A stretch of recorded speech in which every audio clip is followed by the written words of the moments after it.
Good morning, my fellow Malaysians. This is Dr. K.N. Singh from Johor Bahru again.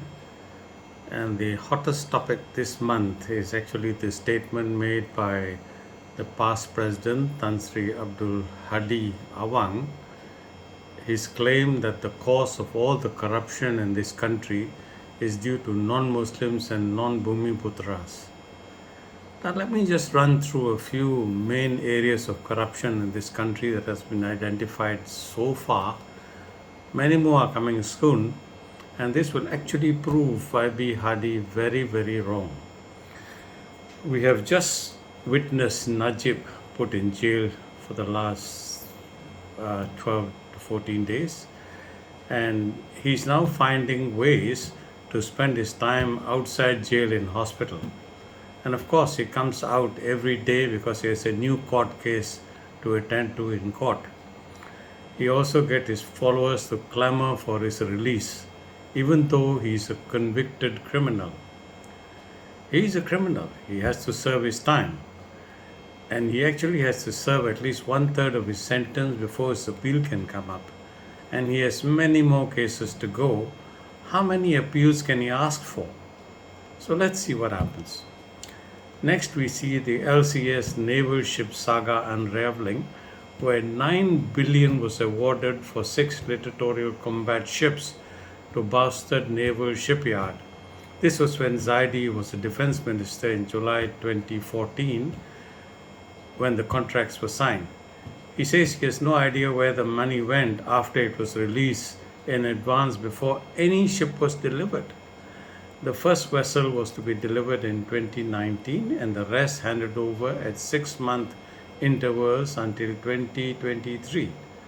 To date, and this is 2022, not a single vessel has been delivered.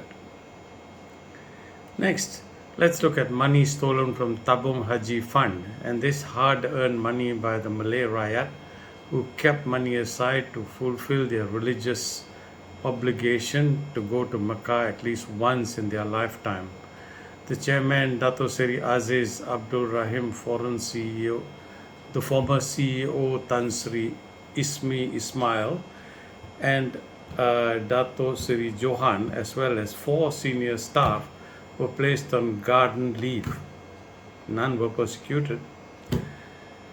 The AG's report that Tabung Haji failed to record an impairment totaling of 227.81 million in 3 subsidiary companies and 3 associate companies, primarily in an associate company called Tabung Haji Heavy Engineering Berhad, which totaled 164.58 million.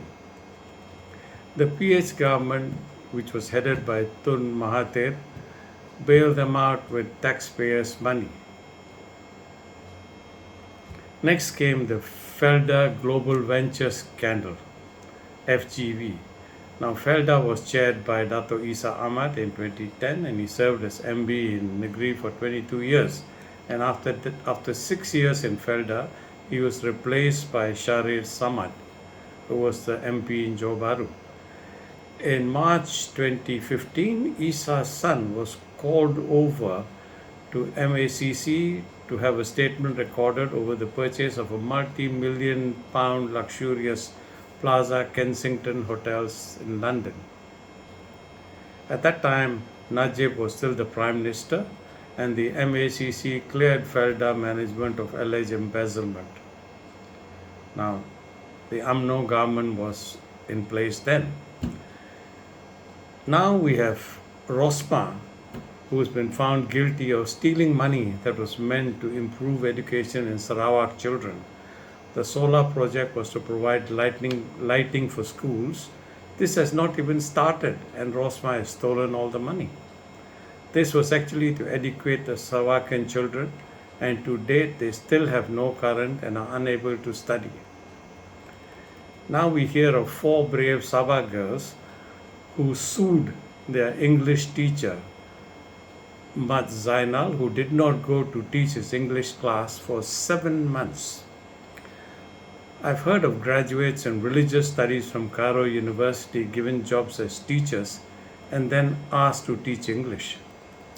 These four gutsy Malay girls sued the teacher, the principal of the school, Saud Hanapi, the Education Ministry, and the Malaysian government were named in the suit for failing to guarantee the right of an education. Now, the case comes up for hearing next month.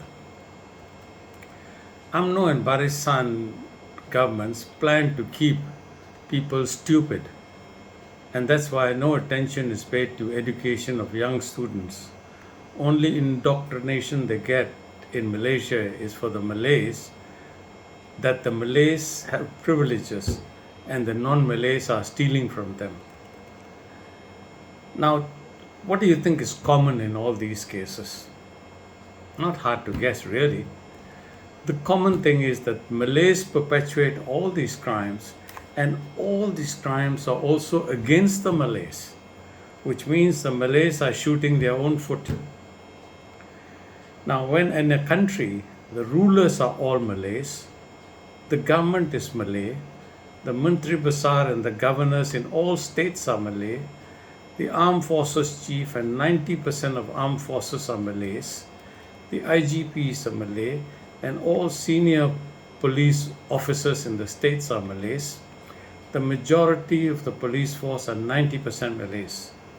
Now, is that why the crimes committed by Malays are overlooked?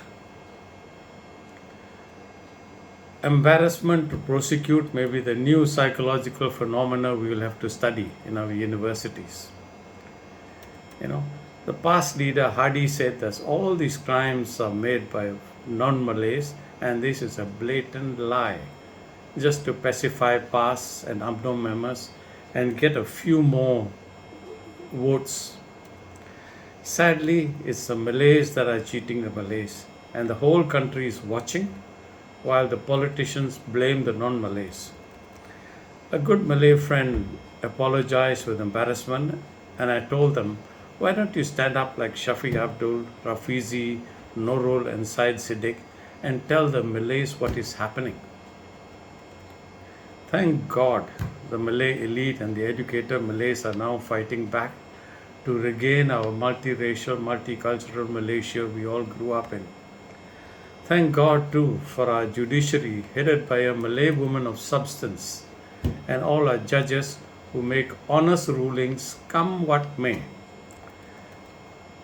I do not believe that we would have this government losing the appeal by Indira Gandhi, who sued the government, the IGP, for deliberately and negligently ignoring the federal court order to take appropriate action to recover her daughter, Prasanna Dekas. A 3-member Court of Appeal panel found no merits in the government's appeal and upheld the High Court decision to proceed with the trial in a lawsuit filed by Indira Gandhi. Now, if we did not have a Chief Justice who guided by example, our judges would not have been so bold to do the right thing for justice and for Malaysia. Could this have been possible during the UMNO rule? I doubt it. Malaysians are seeing every day why we need to get together in G15 and put an end to this racial government once and for all. It would be wrong to blame all Malays as racial and all ministers helping to cover corruption. We are lucky